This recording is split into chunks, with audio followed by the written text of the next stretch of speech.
కాబట్టి అందుకనే దేవునికి ఇవ్వాల్సిన సమయాన్ని ప్రాధాన్యత మనము ఇవ్వాలి అని పరిశుద్ధ గ్రంథంలో అయితే మనం చూస్తున్నాం.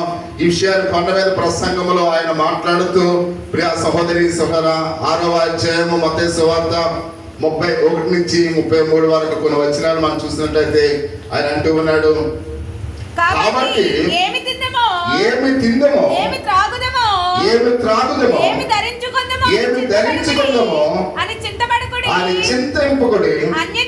అన్యజనులు వీటన్నిటి విషయమై విచారింతుడు. ఇవన్నీ కావాలని నీ పరలోకపు తండ్రికి తెలియదు. ప్రియ సహోదరి సహోదరుడా, ఆయన మాట్లాడుతూ ఉన్నాడు, కాబట్టి ఏమి తిందమో ఏమి త్రాగుదమో ఏమి ధరించుకుందామో అని మీరు చింతింపకుడి. అంటే మానవునికి ప్రతి ఒక్కరికి కూడు గుడ్డ విద్య అనేది ప్రాముఖ్యమైంది. అంటే వీటి కోసమే మనం ఆలోచించకూడదు. కాబట్టి ఆదివారం ఈరోజు మనం ఏం తినాలి, ఏమి ధరించాలి, ఏమి త్రాగాలి, వీటి కోసమే మనం ఆలోచించే వారంగా ఉండకూడదు. ఎందుకంటే కాబట్టి లోకంలో ఉన్నవారందరూ కూడా వాటి గురించి ఆలోచన చేస్తూ ఉన్నారు. ఒక క్రైస్తవుడు కూడా వాటినే ఆలోచించకూడదు. ఎందుకంటే ప్రతి విషయంలో కూడా అంటే వాళ్ళకు ఆధారం అంటూ ఈ లోకంలో ఏది లేదు లోకస్తులకి. కానీ ఆధారం అంటూ మనకు ఒక ఆయన ఉన్నాడు, ఎవరైనా యేసయ్య. కాబట్టి అందుకనే వాటి గురించి ఆలోచించేవాడు ఆయన. నీకేం కావాలో, నీకేది అవసరమో ఆయన నీ అవసరాలు తీర్చేవాడు ఒక ఆయన ఉన్నాడు. చూడండి, మనం చూసినట్లయితే ఒక ఇంటి యజమాని లేనప్పుడు ఆ యజమానురాలు ఆ గృహం గురించి ఆలోచించాలి. యజమాని ఉన్నప్పుడు ఆ గృహం గురించి ఆ స్త్రీ ఆలోచించవలసిన పని లేదు. ఎందుకంటే యజమానుడు ఉన్నాడు కనుక. అంటే క్రైస్తవులకు ఒక యజమానుడు ఉన్నాడు, ఎవరైనా యేసయ్య. ఈ లోకస్తులకు యజమాను లేరు కాబట్టి వాళ్ళు ఆలోచించుకోవాలి, ఈరోజు మనం ఏం తినాలి, ఏమి త్రాగాలి, ఏమి ధరించుకోవాలి. కానీ మనకైతే అవన్నీ కూడా ఇచ్చే ఒక యజమాను ఉన్నాడు. కాబట్టి ఆ యజమానే వాటిని ఏం చేస్తాడు, చూస్తాడు. అందుకనే అంటున్నాడు, లోకస్తులు ఆలోచించినట్లుగా మీరు ఆలోచించకండి. ఏమి తిందమో ఏమి త్రాగదమో ఏమి ధరించుకుందామో మీరు ఆలోచించకండి. కానీ ఆయన 2వ భాగంలో ఆయన చెప్తున్నాడు, కాబట్టి మీరు ఆయన రాజ్యమును నీతిని మొదట వెతుకుడి, అప్పుడు అవన్నీ మీకు అనుగ్రహింపబడు. అంటే ఒక క్రైస్తవుడు చేయవలసిన పని అంటే ఆయన రాజ్యమును ఆయన నీతిని వెతకాలి. కాబట్టి మనం క్రైస్తవులు కనుక ఆయన రాజ్యమును వెతకాలి, ఆయన నీతిని వెతికినట్లయితే నీకు ఏది కావాలో అవన్నీ కూడా నీకు ఇస్తాడు. అంటే అన్యులు దేని కొరకైతే ఎదురు చూస్తూ ఉన్నారో, ఏమి తిందామా, ఏమి త్రాగుదామా, ఏమి ధరించుకుందామా అని వారు ఆలోచిస్తున్నారు కనుక నీవు మొదటగా దేవుని రాజ్యం వైపు నువ్వు చూస్తే నీకు కావలసినవన్నీ కూడా ఆ దేవుని మీదకి వచ్చేస్తాయి. మీకు అర్థమవుతుందమ్మా? నీకు కావలసినవన్నీ కూడా ఆయన సమకూరుస్తాడు. కానీ మనం ఏం చేస్తూ ఉన్నాం, అన్యుల వల్లే లోకానుసారంగా ఆ లోక సంబంధమైన వాటి కొరకు మనం వెప్పర్లాడుతూ ఉన్నాం. కానీ దేవుడు అన్నాడు, నీకు సమకూర్చే వారి వైపు, నా వైపు చూడు, నీకు ఏం కావాలో నేను ఇస్తాను. ఎందుకంటే మనం కలిగి ఉన్నవన్నీ కూడా నాది అని మనం ఇది నాది కాదు, దేవుడు ఇస్తేనే మనకు వచ్చింది, దేవుని బహుమానం. ఎందుకంటే తల్లి గర్భము నుండి మనం దిగంబరులుగా వచ్చాం, మనం ఏమి తీసుకురాలేదు, మనం ఏమి కూడా పట్టుకుపోం. అంటే మనం కలిగి ఉన్నవన్నీ కూడా దేవుడు ఇచ్చినవే. చాలా మంది రోడ్ల మీద తిరుగుతూ ఉన్నారు, వస్త్రాలు లేక, ఆహారం లేక, నివాసాలు లేక, కుటుంబాలు లేక, అనాథలుగా అనేక మంది రోడ్ల వెంబడి తిరుగుతూ ఉన్నారు. కానీ దేవుడు నిన్ను నన్ను మనలను కుటుంబాన్ని ఇచ్చాడు, ఆహారాన్ని ఇస్తూ ఉన్నాడు, నివాస స్థలాన్ని ఇచ్చాడు, ఇవన్నీ కూడా మనకి ఇచ్చాడు. కాబట్టి వాళ్ళకి లేనిది మనకి ఇచ్చాడంటే దేవుడు ఎంత గొప్పవాడని ఎప్పుడైనా ఆలోచన చేసావా ప్రియా సహోదరి సహోదరుడా? కాబట్టి ఈ లోకంలో ఏమీ లేకుండా అనేకమంది అనాథులు ఉన్నారు, తండ్రి లేని వారు ఉన్నారు, విధవరాండ్లు ఉన్నారు, అనేక మంది ఒంటరి మహిళలు ఉన్నారు, అనేక మంది ఉన్నారు. ఈ లోకంలో ఎన్నో కష్టాలు అనుభవించే వారు ఉన్నారు. కాబట్టి దేవుడు నిన్ను నన్ను ఈ విధంగా చూస్తున్నాడంటే ఆయన ప్రేమను ఎప్పుడైనా గుర్తించావా? నా ప్రభు ఉన్నాడు కనుక, నేను ఆయన విశ్వసించాను కనుక, నేను ఆయన నమ్ముకున్నాను కనుక నాకు ఇవన్నీ కావాలని దేవుడు ఇష్టపడినప్పుడు కూడా చూడండి, ఆ రోడ్డు మీద పేదవాడు కూడా అన్ని కావాలనుకుంటాడు, కానీ వాడికి వస్తున్నాయా? రావట్లేదు. గృహం లేని వాడు నాకు గృహం కావాలనుకుంటాడు, కానీ గృహం వస్తుందా? రావట్లేదు. మనం అడగకుండానే మనకు అన్ని ఇస్తూ ఉన్నాడు. అంటే నువ్వు దేవుని మీద విశ్వాసం కలిగి ఉన్నావు కనుక, నువ్వు దేవుని వైపు చూస్తున్నావు కనుక, దేవుడే నీకు ఆధారమే నువ్వు అనుకుంటున్నావు కనుక, దేవుడే నీకు రక్షణ కూడా నువ్వు అంగీకరించావు కనుక, నువ్వు అడగకుండానే ఈ రోజు అన్ని కూడా దేవుడు నీకు ఇస్తూ ఉన్నాడు. అందుకే అంటాడు, నీవు మొదట నా రాజ్యము నా నీతిని వెతికినట్లయితే నీకు ఏమి కావాలో అన్ని కూడా నేను ఇస్తాను. కానీ మనం ఏం చేస్తున్నాం? అన్యుల వలె దేవుని వైపు చూడకుండా ఈ లోకం వైపు మనం చూస్తున్నాం. అందుకనే మనకి అనేకమైన పస్తులు, అనేకమైన అప్పులు, బాధలు, అనేకమైన ఆర్థిక పరిస్థితులు, అనేకమైన కష్టాలు మనల్ని ఎందుకు వెంటాడుతున్నాయంటే లోకస్తుల వలె మనం కూడా లోకం వైపు చూస్తున్నాం కనుక ఆయనే నాకు అన్ని ఇచ్చేవాడని ఆయన వైపు మనం చూడలేకపోతున్నాం. కాబట్టి ఈ బలహీనత మన అందరిలో కూడా ఉంది.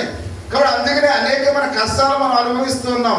కాబట్టి అందుకనే ప్రభు చెప్తూ ఉన్నాడు, నేను మీకున్నాను, నా వైపు చూడండి, నా నీతిని నా రాజ్యమని మీరు మొదట వెతికినట్లయితే మీకు ఏమి కావాలన్నా అన్నీ కూడా నేను ఇస్తాను అని ఆయన అంతగానో మాట్లాడుతూ ఉన్నట్లుగా మనం చూస్తూ ఉన్నాం. అందుకనే ప్రియ సహోదరి సహోదరా, ఆయన వెంబడించడం అంటే క్రీస్తుకు ప్రాధాన్యత ఇవ్వటము, ఈ లోక కర్తవ్యాలన్నింటిని కూడా త్రుంచివేయటం. ప్రియ సహోదరి సహోదరుడా, ఈ మధ్య ఉదయకాల సమయంలో ఆయన వెంబడించేవాడుగా ఉన్నట్లయితే ఈ లోకాన్ని విడిచిపెట్టు, ఈ లోకములవన్నీ కూడా నువ్వు త్రుంచివేయి, ఈ లోకములో ఉన్న ఆలోచనలు కూడా తీసివేసి పరిపూర్ణంగా దేవుడు వెంబడించు. నువ్వు దేవుని మీద పరిపూర్ణంగా ఆధారపడితే దేవుడే సమస్తాన్ని కూడా నీకు ఇస్తాడు. కాబట్టి దేవుని మీద ఆధారపడు, దేవుని నమ్ముకో, నువ్వు దేవుడితో పోరాడు, దేవుడితో దెబ్బలాడు. యేసయ్యా, నేను నీ కొరకే నేను నా జీవితాన్ని సమర్పించుకున్నాను, యేసయ్యా నీ కొరకే నేను బ్రతుకుతూ ఉన్నాను, ఎన్ని కష్టాలు వచ్చినా ఎన్ని ఇబ్బందులు వచ్చినా నిన్నే నేను అడిగేవాడిగా ఉన్నాను, నువ్వు తప్ప నాకు ఎవరిస్తారా అని దేవుడితో పోరాడు, దేవుడితో దెబ్బలాడు, దేవుడు అన్ని కూడా నీకు ఇస్తాడు. ప్రియమైన వారన, కాబట్టి లోకం వైపు చూసి దేవుడిని అడగడానికి మనం ముఖం చెల్లుతుందా? ముఖం చెల్లదు. కానీ అందుకనే మనం పరిపూర్ణంగా ఆయన మీద ఆధారపడినప్పుడు సమస్తాన్ని కూడా దేవుడే అన్ని కూడా మనకు సమకూరుస్తాడు అనే విషయాన్ని పరిశుద్ధ గ్రంథంలో అయితే మనం చూస్తున్నాం. చివరి యొక్క మాట, 3వ మాట 61వ వచనంలో మనం చూస్తూ ఉన్నాం. మరి ఒకడు, ప్రభువా నీ వెంట వచ్చును గాని నా ఇంటి ఉన్న వారి యొక్క సెలవు తీసుకుని ఆ సెలవు మరి అడుగగా, యేసు నాకిటి మీద చెయ్యి పెట్టి వెనక తట్టు చూసేవాడు ఎవడను దేవుని రాజ్యములకు పాత్రుడు కాడని వాడితో చెప్పాను. అంటే యేసును వెంబడించడం అంటే ఒక పొలాన్ని దుక్కటం లాంటిది. ప్రియా సహోదరి సహోదరా, మీరు పొలాన్ని దున్నుతున్నప్పుడు తిన్నగా చూడాలి, అంతేగాని వెనక్కి చూస్తే పక్కగా చూస్తే ఆ దమ్ము చేసేవాడు ఆ దమ్ము వైపు చూస్తే వాడు ఆ మర్యాద లేకుండా, అంటే ఆ దమ్ము సక్రంగా చేయడానికి అవకాశం అనేది ఉంటుంది. అంటే ఒక దమ్ము చేసేవాడు తన ఆలోచన, తన దృష్టి అంతా కూడా దేని వైపు ఉండాలి? ఆ చేను వైపు ఉండాలి. అప్పుడే ఆ చేను చక్కగా వాడు దమ్ము చేయగలడు. అంతేగాని అటు ఇటు చూస్తాడనుకోండి, తర్వాత ఆ రైతు మరి పని మనుషులు పెట్టుకుని అంతా తురాలు తొక్కాలి. అందుకనే నువ్వు కూడా నీ యొక్క విశ్వాస జీవితం కూడా నాగటి మీద చేయి పెట్టి నువ్వు దుక్కుతున్నప్పుడు వెనక తట్టు ఏమాత్రం కూడా చూడకూడదు, ముందున్న వైపే నువ్వు చూడవలసిన వాడివై ఉన్నావని ఆయన మాట్లాడుతున్నట్టుగా మనం చూస్తూ ఉన్నాం. అదేవిధంగా యేసుక్రీస్తు వారిని వెంబడించే వారు కూడా ప్రియ సహోదరి సహోదర వెనక తట్టు చూడకుండా ముందుకు చూడాలి.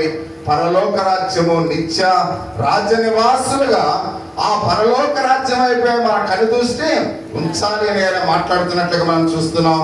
తప్ప ఈ పాప లోకములో మనం ఏమాత్రం కూడా చూడకూడదు. ప్రియమైన వాళ్ళ, అంటే పరలోక రాజ్యం వైపు నువ్వు చూడకుండా లోకం వైపు ఒకవేళ తిరిగినట్లయితే మనము ఆ పరలోక రాజ్యం అనే గమ్యాన్ని మనము చేరలేమని పరిశుద్ధ గ్రంథంలో మనం చూస్తూ ఉన్నాం. అయితే మనము నిత్యము కూడా ఆయన వైపు మనం దృష్టించాలి, పరలోక రాజ్యం వైపు మనం దృష్టించాలి. అంత మాత్రమే కాకుండా ఆయన అంటూ ఉన్నాడు, ఈ భూమి మీద మన జీవితం మాత్రమే ఏమాత్రమే కూడా దృష్టించాలని సాతాను ఆలోచిస్తూ ఉంటుంది. సాతాను ఏం చేస్తూ ఉంటుంది? దేవుని వైపు చూడకుండా, పరలోక రాజ్యం వైపు చూడకుండా నీ మనస్సు అంతా కూడా ఈ లోకం వైపే చూడాలని చూస్తూ ఉంటుంది. కాబట్టి నీ లోకం వైపు చూడాలని సాతాను ఆశ కలిగి ఉంది. అందుకనే అది పరలోకం నుండి త్రోసివేయబడి కాబట్టి ఈ లోకములో జీవిస్తూ మనందరినీ కూడా పరలోక రాజ్యం వెళ్లకుండా తనతో పాటు మనం కూడా ఎక్కడ ఉండాలనుకుంటుంది? నరకంలో ఉండాలనుకుంటాం.